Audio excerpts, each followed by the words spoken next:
Ja, wenn das wahr wär, was man von Liebe erzählt. Ja, wenn das wahr wär, wüsste ich auch, was mir noch fehlt. Alors, deuxième livre qui n'a rien à voir, mais qui en même temps a un lien. Là, il s'agit des mémoires d'un grand économiste allemand qui a été à la fois le ministre de l'économie sous plusieurs régimes, en Allemagne notamment, à une époque passionnante et controversée qui sont les années 30, et qui a été le patron de la banque centrale allemande, la Reichsbank, qui correspond à la Banque de France, et qui a été notamment l'économiste de la période nationale-socialiste. Commissaire de la monnaie en 1923 sous la République de Weimar, le docteur Chartres contribue à mettre fin à la terrible crise hyperinflationniste qui ruina l'économie allemande. Nommé peu après président de la Reichsbank, il a pour souci constant la stabilité de la monnaie et le frein à l'endettement public. Farouche adversaire du diktat de Versailles qui n'avait pas apporté la paix, mais imposé cette diffamation morale par quoi on flétrissait l'adversaire, représenté comme un criminel à détruire, il dénonça sans relâche le bien fondé des réparations, que ce soit sur le plan économique, politique ou moral. Je regardais comme mon devoir de lutter sans me lasser pour leur suppression. Donc ce sont ces mémoires qui s'appellent « Mémoires d'un magicien », parce que cet économiste est encore aujourd'hui considéré par les gens qui ont le courage de le dire, comme un génie de l'économie. Alors finalement, Chartres, qui était-il? C'était un libéral? C'était un keynésien avant l'heure? C'était un socialiste? Alors c'était rien de tout ça, Chartres, c'était avant tout un rationaliste. C'était un homme qui savait analyser une situation, qui savait mettre en place des solutions et qui avait une détermination absolument incroyable pour aboutir au but qu'il avait fixé. Et il se plaçait au-dessus des dogmes. Tout à fait, lui, il n'est absolument pas dogmatique. Alors il se disait capitaliste, mais il n'était pas vraiment, puisqu'il était aussi très social. Et puis il était très interventionniste, donc il n'était pas du tout pour le libre marché. Il était aussi un planificateur, il adorait travailler avec des plans de 4 ans, Neue Plan en Allemagne. Donc ça, c'est plutôt l'école soviétique. Donc en définitive, c'est un homme qui réussissait à rassembler le meilleur de la théorie économique autour de lui et puis à en tirer ce qu'il fallait pour le destin de l'Allemagne. Et son apport à l'économie est d'avoir inventé la traite de travail qui a été le moyen pour l'Allemagne en crise gravissime, qui était l'Allemagne de la fin des années 20, de se relancer entièrement par quelque chose de génial qui s'appelle la traite de travail. Alors effectivement, Chartres, lorsqu'il arrive en 1933 au pouvoir économique en Allemagne, avec Hitler, comme vous le dites, il n'a pas un sou dans les caisses. Donc il faut trouver un moyen. Alors il va tout de suite prendre une mesure d'urgence qui va être de prêter 1,6 milliard de marks pour le plan autoroutier et le plan de rénovation industrielle, mais c'est pas suffisant. Donc il faut trouver autre chose. Et là, c'est vrai qu'il a une idée tout à fait exceptionnelle qui est les bons MEFO. Alors MEFO, c'est l'acronyme de Metallurgische Forschungsgesellschaft. C'est en fait une très petite entreprise, un peu comme votre quincaillier du coin, là, qui a un capital de 1 million de Reichsmark, ce qui est vraiment tout à fait dérisoire, mais qui est la filiale de 4 grands groupes, dont Siemens et Krupp. Et en fait, tout le plan de rénovation industrielle et tout le plan de développement industriel de l'Allemagne, que ce soit dans la chimie, dans la mécanique et dans l'armement, va être financé par des bons émis par la MEFO.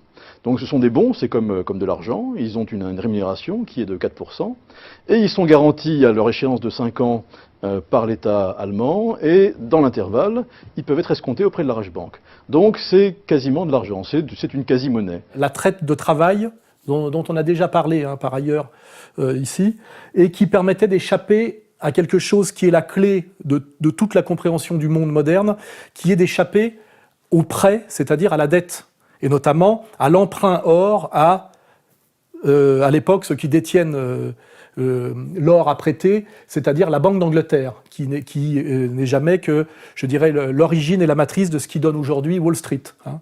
C'est-à-dire que les mémoires d'un magicien, c'est les mémoires de sa naissance à la fin du 19e siècle, je crois que dans le livre il va jusqu'aux années 50, mais il est mort en 1970, de ce patriote allemand et de ce génie de l'économie qui a été pris dans le flot de l'histoire de la période la plus intéressante et la plus controversée du XXe siècle, c'est-à-dire d'après la guerre de 14-18 aux années 50, c'est-à-dire du traité de Versailles à la dénazification, et qui raconte ce qu'il a vécu, ce qu'il a fait en tant qu'intellectuel, honnête homme et patriote allemand.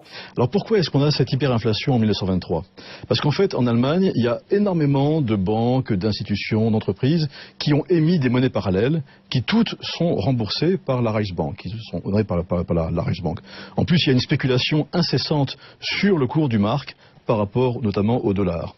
Et du jour au lendemain, Chart va dire, tout ça désormais c'est interdit, la Reichsbank ne remboursera plus rien et j'interdis toute la spéculation sur les monnaies. Donc il va ruiner en faisant ça un grand nombre de spéculateurs. D'ailleurs Chart sera surnommé le fossoyeur de l'économie allemande. Ouais. Donc il va ruiner les banquiers avec qui il travaillait 3 semaines auparavant. Mais en quelques semaines il va réussir à arrêter cette hyperinflation. Ça marche. Et ça fonctionne. Et c'est très, très intéressant parce qu'on comprend pourquoi l'Allemagne hitlérienne a été mise à mort. C'est aussi, pas seulement pour ce dont on nous rebat les oreilles en permanence, mais parce que cet économiste avait trouvé un moyen efficace et vérifié de relancer une économie d'un pays totalement ruiné par la dette, c'est-à-dire l'Allemagne du traité de Versailles et de la République de Weimar et de la crise de 29, sans recourir à l'emprunt et à la dette, et d'en faire en quelques années, c'est-à-dire entre 33 et 37, un pays totalement florissant. L'œuvre gigantesque, trop peu connue en France, entreprise par le Reich. Premier but, enrayer le chômage qui sévissait dans l'industrie et qui s'élevait en 1932 à plus de 5 millions de sans-travail.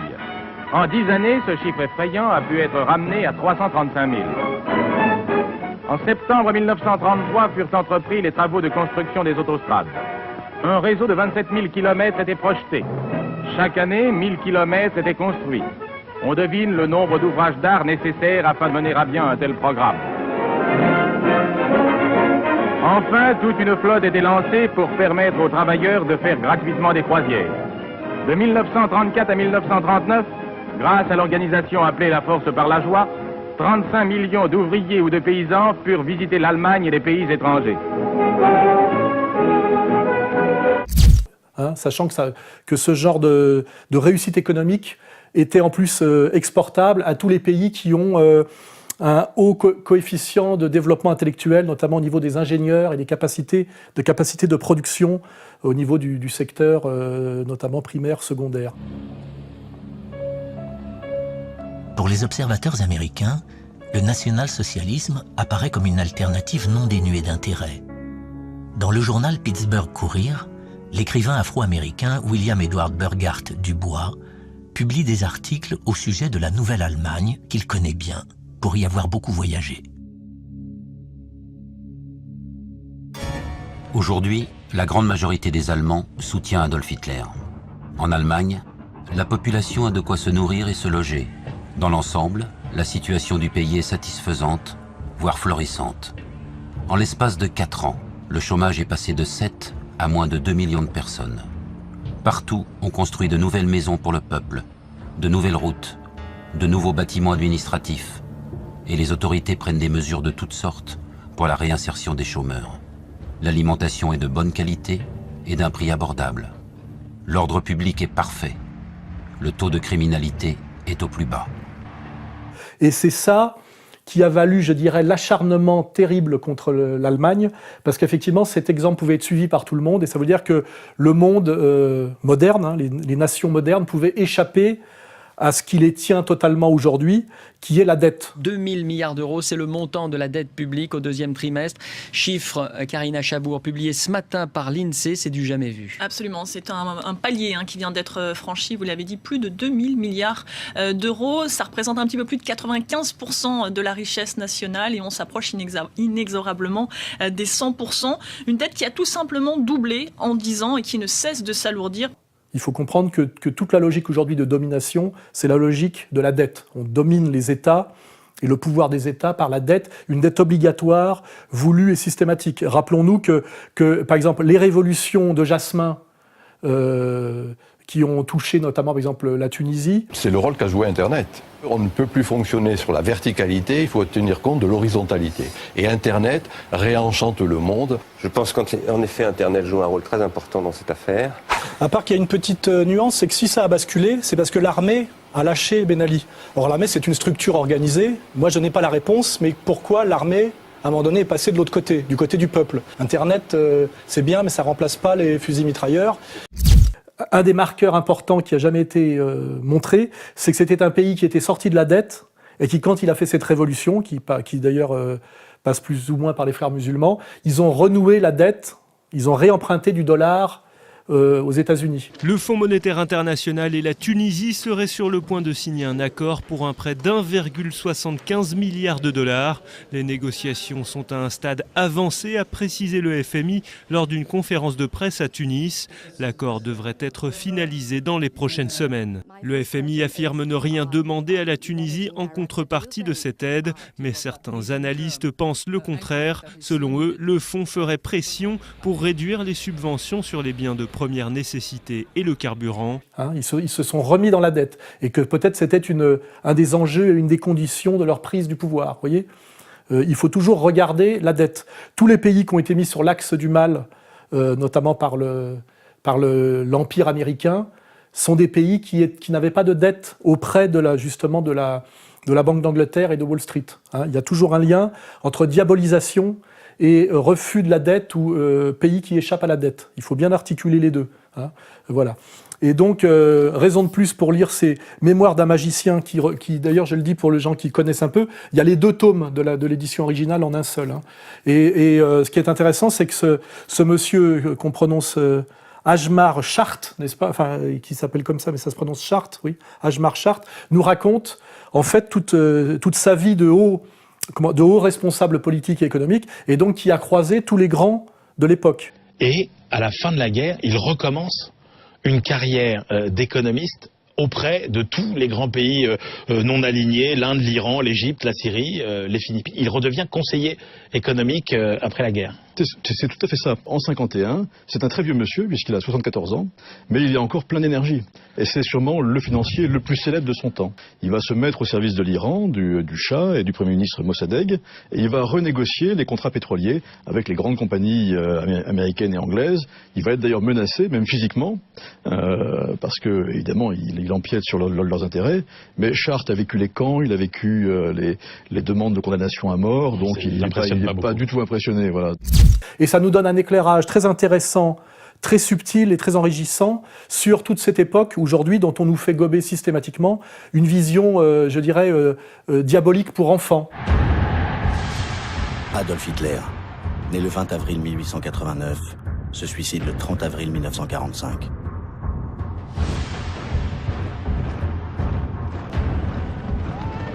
Sur quel terreau a-t-il semé la haine et la violence ?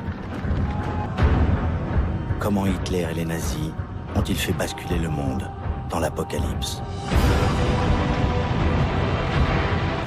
C'est-à-dire ce qu'on appelle la haine, le nihilisme, c'est-à-dire la réduction psychologiste dans le but qu'on ne comprenne rien à une époque qui s'explique aussi beaucoup par la finance et par l'économie.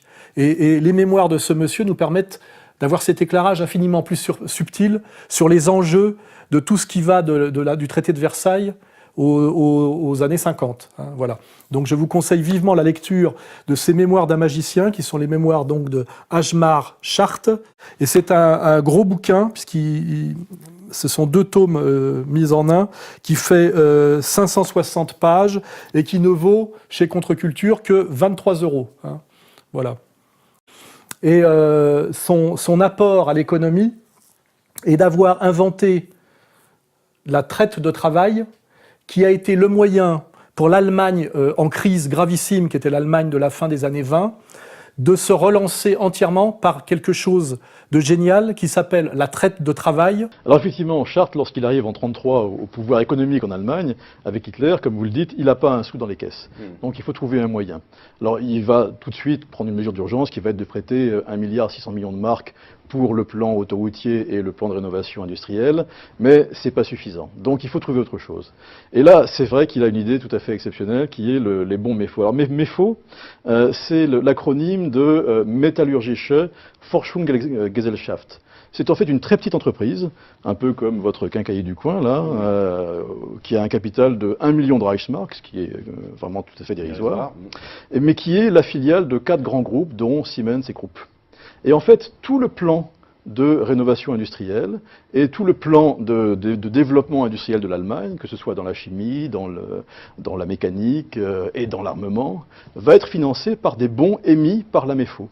Donc ce sont des bons, c'est comme de l'argent, ils ont une rémunération qui est de 4%, et ils sont garantis à leur échéance de 5 ans par l'État allemand, et dans l'intervalle, ils peuvent être escomptés auprès de la Reichsbank. Donc c'est quasiment de l'argent, c'est une quasi-monnaie. La traite de travail, dont on a déjà parlé par ailleurs ici, et qui permettait d'échapper à quelque chose qui est la clé de toute la compréhension du monde moderne, qui est d'échapper au prêt, c'est-à-dire à la dette, et notamment à l'emprunt or à l'époque ceux qui détiennent l'or à prêter, c'est-à-dire la Banque d'Angleterre, qui n'est jamais que, je dirais, l'origine et la matrice de ce qui donne aujourd'hui Wall Street. Hein. C'est-à-dire que les mémoires d'un magicien, c'est les mémoires de sa naissance à la fin du 19e siècle, je crois que dans le livre il va jusqu'aux années 50, mais il est mort en 1970, de ce patriote allemand et de ce génie de l'économie qui a été pris dans le flot de l'histoire de la période la plus intéressante et la plus controversée du XXe siècle, c'est-à-dire d'après la guerre de 14-18 aux années 50, hein, c'est-à-dire du traité de Versailles à la dénazification, et qui à un moment donné est passé de l'autre côté, du côté du peuple. Internet, c'est bien, mais ça remplace pas les fusils mitrailleurs. Un des marqueurs importants qui a jamais été montré, c'est que c'était un pays qui était sorti de la dette, et qui, quand il a fait cette révolution, qui d'ailleurs passe plus ou moins par les frères musulmans, ils ont renoué la dette, ils ont réemprunté du dollar aux États-Unis. Le Fonds monétaire international et la Tunisie seraient sur le point de signer un accord pour un prêt d'1,75 milliard de dollars. Les négociations sont à un stade avancé, a précisé le FMI lors d'une conférence de presse à Tunis. L'accord devrait être finalisé dans les prochaines semaines. Le FMI affirme ne rien demander à la Tunisie en contrepartie de cette aide, mais certains analystes pensent le contraire. Selon eux, le fonds ferait pression pour réduire les subventions sur les biens de première nécessité et le carburant. Hein, ils se sont remis dans la dette et que peut-être c'était un des enjeux et une des conditions de leur prise du pouvoir. Vous voyez, il faut toujours regarder la dette. Tous les pays qui ont été mis sur l'axe du mal, notamment par l'Empire américain, sont des pays qui n'avaient pas de dette auprès de la Banque d'Angleterre et de Wall Street. Hein, il y a toujours un lien entre diabolisation et refus de la dette ou pays qui échappent à la dette. Il faut bien articuler les deux. Hein, voilà. Et donc, raison de plus pour lire ces mémoires d'un magicien qui d'ailleurs, je le dis pour les gens qui connaissent un peu, il y a les 2 tomes de l'édition originale en un seul. Hein. Et ce qui est intéressant, c'est que ce monsieur qu'on prononce Hjalmar Schacht, n'est-ce pas, enfin, qui s'appelle comme ça, mais ça se prononce Schacht, oui, Hjalmar Schacht, nous raconte en fait toute sa vie de haut responsable politique et économique, et donc qui a croisé tous les grands de l'époque. Et à la fin de la guerre, il recommence une carrière d'économiste auprès de tous les grands pays non alignés, l'Inde, l'Iran, l'Égypte, la Syrie, les Philippines. Il redevient conseiller économique après la guerre. C'est tout à fait ça. En 51, c'est un très vieux monsieur, puisqu'il a 74 ans, mais il est encore plein d'énergie. Et c'est sûrement le financier le plus célèbre de son temps. Il va se mettre au service de l'Iran, du Shah et du Premier ministre Mossadegh, et il va renégocier les contrats pétroliers avec les grandes compagnies américaines et anglaises. Il va être d'ailleurs menacé, même physiquement, parce que, évidemment, il empiète sur leurs intérêts. Mais Schacht a vécu les camps, il a vécu les demandes de condamnation à mort. Das war mehr, was man von Liebe erzählt. Ja, wenn das war mehr, wüsste ich auch, was mir noch fehlt. Alors, deuxième livre qui n'a rien à voir, mais qui en même temps a un lien. Là, il s'agit des mémoires d'un grand économiste allemand qui a été à la fois le ministre de l'économie sous plusieurs régimes, en Allemagne notamment, à une époque passionnante et controversée qui sont les années 30, et qui a été le patron de la banque centrale allemande, la Reichsbank, qui correspond à la Banque de France, hein, et qui a été notamment l'économiste de la période nationale-socialiste. Commissaire de la monnaie en 1923 sous la République de Weimar, le docteur Chartres contribue à mettre fin à la terrible crise hyperinflationniste qui ruina l'économie allemande. Nommé peu après président de la Reichsbank, il a pour souci constant la stabilité de la monnaie et le frein à l'endettement public. Farouche adversaire du diktat de Versailles qui n'avait pas apporté la paix, mais imposé cette diffamation morale par quoi on flétrissait l'adversaire, représenté comme un criminel à détruire, il dénonça sans relâche le bien fondé des réparations, que ce soit sur le plan économique, politique ou moral. Je regardais comme mon devoir de lutter sans me lasser pour leur suppression. Donc ce sont ces mémoires qui s'appellent Mémoires d'un magicien, parce que cet économiste est encore aujourd'hui considéré par les gens qui ont le courage de le dire comme un génie de l'économie. Alors finalement, Chartres, qui était-il? C'était un libéral, c'était un keynésien avant l'heure, c'était un socialiste? Alors c'était rien de tout ça, Chartres, c'était avant tout un rationaliste. C'était un homme qui savait analyser une situation, qui savait mettre en place des solutions et qui avait une détermination absolument incroyable pour aboutir au but qu'il avait fixé. Et il se plaçait au-dessus des dogmes. Tout à fait, lui, il n'est absolument pas dogmatique. Alors il se disait capitaliste, mais il n'était pas vraiment, puisqu'il était aussi très social. Et puis il était très interventionniste, donc il n'était pas du tout pour le libre marché. Il était aussi un planificateur, il adorait travailler avec des plans de 4 ans, Neue Plan en Allemagne. Donc ça, c'est plutôt l'école soviétique. Donc en définitive, c'est un homme qui réussissait à rassembler le meilleur de la théorie économique autour de lui et puis à en tirer ce qu'il fallait pour le destin de l'Allemagne. Il raconte ce qu'il a vécu, ce qu'il a fait en tant qu'intellectuel, honnête homme et patriote allemand. Alors pourquoi est-ce qu'on a cette hyperinflation en 1923? Parce qu'en fait, en Allemagne, il y a énormément de banques, d'institutions, d'entreprises qui ont émis des monnaies parallèles qui toutes sont remboursées par la Reichsbank, qui sont honorées par la Reichsbank. En plus, il y a une spéculation incessante sur le cours du mark par rapport notamment au dollar. Et du jour au lendemain, Chartres va dire, tout ça désormais c'est interdit, la Reichsbank ne remboursera plus rien et j'interdis toute la spéculation sur les monnaies. Donc il va ruiner en faisant ça un grand nombre de spéculateurs. D'ailleurs Chartres sera surnommé le fossoyeur de l'économie allemande. Ouais. Donc il va ruiner les banquiers avec qui il travaillait 3 semaines auparavant. Mais en quelques semaines il va réussir à arrêter cette hyperinflation. Ça marche. Et ça fonctionne. Et c'est très, très intéressant parce qu'on comprend pourquoi l'Allemagne hitlérienne a été mise à mort. C'est aussi, pas seulement pour ce dont on nous rebat les oreilles en permanence, mais parce que cet économiste avait trouvé un moyen efficace et vérifié de relancer une économie d'un pays totalement ruiné par la dette, c'est-à-dire l'Allemagne du traité de Versailles et de la République de Weimar et de la crise de 29, sans recourir à l'emprunt et à la dette, et d'en faire en quelques années, c'est-à-dire entre 33 et 37, un pays totalement florissant. L'œuvre gigantesque, trop peu connue en France, entreprise par le Reich. Premier but, enrayer le chômage qui sévissait dans l'industrie et qui s'élevait en 1932 à plus de 5 millions de sans-travail. En 10 années, ce chiffre effrayant a pu être ramené à 335 000. En septembre 1933 furent entrepris les travaux de construction des autostrades. Un réseau de 27 000 km était projeté. Chaque année, 1000 km étaient construits. On devine le nombre d'ouvrages d'art nécessaires afin de mener à bien un tel programme.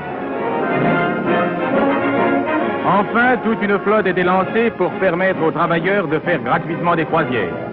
De 1934 à 1939, grâce à l'organisation appelée la Force par la Joie, 35 millions d'ouvriers ou de paysans purent visiter l'Allemagne et les pays étrangers.